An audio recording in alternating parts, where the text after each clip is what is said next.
بسم اللہ الرحمن الرحیم۔ السلام علیکم ڈیئر ویورز، ہمارا آج کا ٹاپک ہے جشن نوروز یا نوروز کا تہوار۔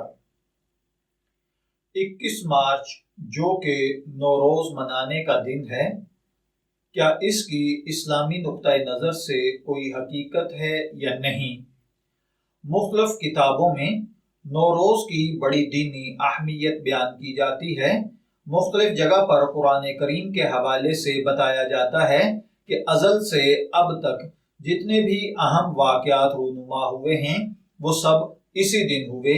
اسی دن سورج کو روشنی ملی، اسی روز ہوا چلائی گئی، اسی روز حضرت نوح علیہ السلام کی کشتی جودی پہاڑ پر لنگر انداز ہوئی، اسی روز حضرت ابراہیم علیہ السلام نے بت شکنی کی، اسی دن دیگر بھی حدیث اور مختلف چیزوں سے نوروز کے اعمال بتائے جاتے ہیں۔ اسپیشلی کچھ لوگ اس دن روزہ رکھنے کا کہتے ہیں، نہانے کا کہتے ہیں، نئے کپڑے پہننے کا کہتے ہیں، خوشبو لگانے کے بارے میں کہتے ہیں، خصوصاً نماز ظہر کے بعد اسپیشلی 4 رکعت نماز نوروز 2 رکعت کی نیت سے ادا کرنے کے بارے میں بھی کہتے ہیں، اور اس کا باقاعدہ طریقہ بھی بتایا جاتا ہے کہ پہلی 2 رکعت کی پہلی رکعت میں سورہ فاتحہ کے بعد 10 مرتبہ سورہ قدر، دوسری رکعت میں سورہ فاتحہ کے بعد 10 مرتبہ سورہ اخلاص پڑھی جائے، اور دوسری 2 رکعت میں پہلی رکعت میں سورہ فاتحہ کے بعد سورہ کافرون،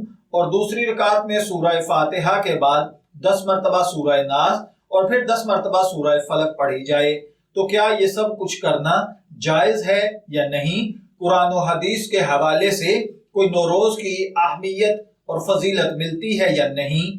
دیکھیے بھائیوں اور بہنوں، نوروز کی حقیقت صرف اتنی ہے کہ اس کا اسلام کے ساتھ کوئی تعلق نہیں ہے، کیونکہ شریعت اسلام میں نوروز کے حوالے سے کوئی بات نہیں ملتی۔ خود یہ لفظ ہی نوروز عربی کا نہیں ہے۔ اگر یہ شریعت اسلامی کا لفظ ہوتا تو یقیناً اس کا نام عربی زبان میں ہوتا، اور اس پر محدثین نے کوئی نہ کوئی باب یا کوئی نہ کوئی حدیث یا کوئی نہ کوئی آیت کا مفہوم ضرور نقل کیا ہوتا، جبکہ حقیقت اس کی یہ ہے کہ یہ مجوسیوں، ایرانیوں یا رافضیوں کا شعار ہے۔ اس کا اسلام کے ساتھ، شریعت اسلامیہ، ملت اسلامیہ کے ساتھ کوئی تعلق نہیں ہے۔ لہٰذا ایسی خرافات میں پڑنا، ایسی چیزوں کو تسلیم کرنا یا ان کا اقرار کرنا یا ان پر عمل کرنا یہ مسلمانوں کے لیے ضروری نہیں بلکہ واجب الترک ہے۔